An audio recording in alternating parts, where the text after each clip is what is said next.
আদৌ ভারতীয় টিম পাকিস্তানের চ্যাম্পিয়ন্স ট্রফি খেলতে যাবে কি না এ নিয়ে এখনো পর্যন্ত বিসিসিআই কোনো সিদ্ধান্ত নেয়নি। 19 জুলাই থেকে 22 জুলাই পর্যন্ত শ্রীলঙ্কায় আইসিসির বৈঠক হবে। সেই বৈঠকে 8টা দেশের ক্রিকেট বোর্ড উপস্থিত হবে এবং তারা ডিসিশন নেবে যে আদৌ ভারতীয় টিম চ্যাম্পিয়ন্স ট্রফি খেলতে পাকিস্তানে যাবে কি না। যদি হাইব্রিড মডেল হয় তাহলে সেটা কিভাবে হবে, সেটা কি শ্রীলঙ্কায় হবে নাকি ইউএইতে হবে, সমস্ত সিদ্ধান্ত নেওয়া হবে এই বৈঠকে। কিন্তু তার আগেই সোশ্যাল মিডিয়া এবং বিভিন্ন নিউজ চ্যানেলে জল্পনা উঠে গেছে যে ভারতীয় টিম পাকিস্তানে চ্যাম্পিয়ন্স ট্রফি খেলতে যাবে না। রাজীব শুক্লা পরিষ্কারভাবে জানিয়ে দিয়েছেন এখনো পর্যন্ত বিসিসিআই এই ধরনের কোনো সিদ্ধান্ত নেয়নি। তা সত্ত্বেও এই বিভিন্ন নিউজ চ্যানেলগুলি কিভাবে দাবি করছে যে ভারতীয় টিম পাকিস্তানে চ্যাম্পিয়ন্স ট্রফি খেলতে যাবে না। এর কারণ হচ্ছে এশিয়া কাপ এবং 2023-এর বিশ্বকাপ।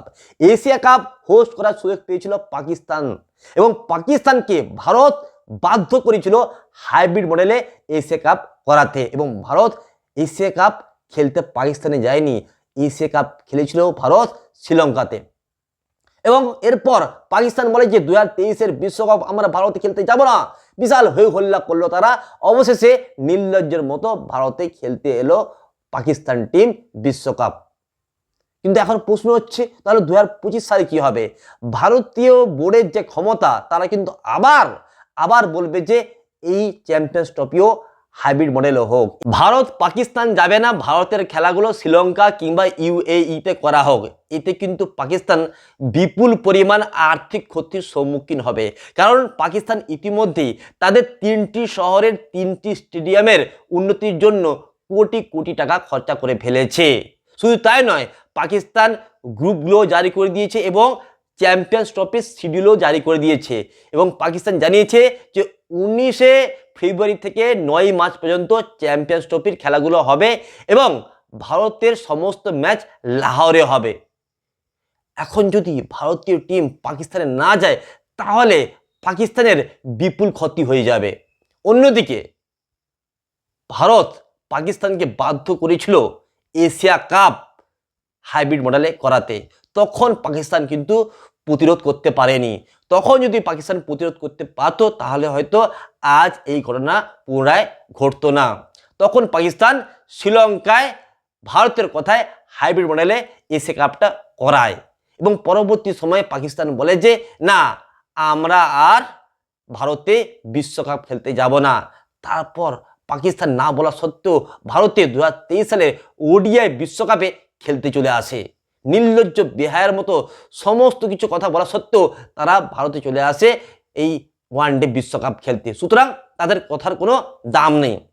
এখন পাকিস্তান বলছে যে আমরা ভারতে যে 2026 সালে টি-20 বিশ্বকাপ হবে সেই বিশ্বকাপে খেলতে যাব না যদি ভারত চ্যাম্পিয়ন্স ট্রফি খেলতে পাকিস্তানে না আসে।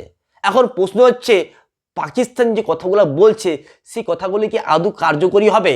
পাকিস্তান তো আগেও বলেছিল যে এশিয়া কাপে ভারত পাকিস্তানে আসেনি, আমরা ওডিআই বিশ্বকাপে ভারতে যাব না, কিন্তু তার সত্ত্বেও তারা সুর করে নির্লজ্জের মতো ভারতে চলে এসেছিল।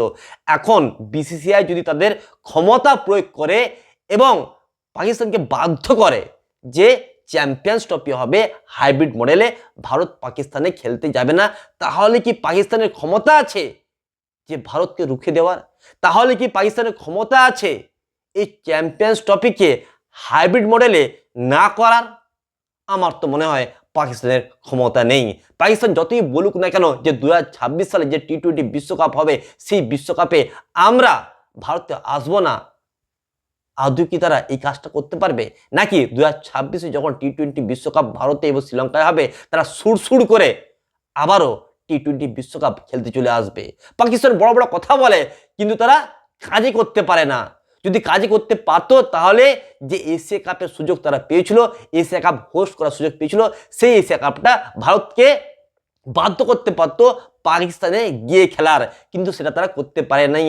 বিসিসিআই কাছে তারা ঝুঁকে গিয়েছিল। বিসিসিআই যেটা বলেছিল সেটাই করে দেখালো এবং এশিয়া কাপটা হয়েছিল হাইব্রিড মডেলে। শ্রীলঙ্কায় ভারত তার সমস্ত ম্যাচগুলো খেলেছিল।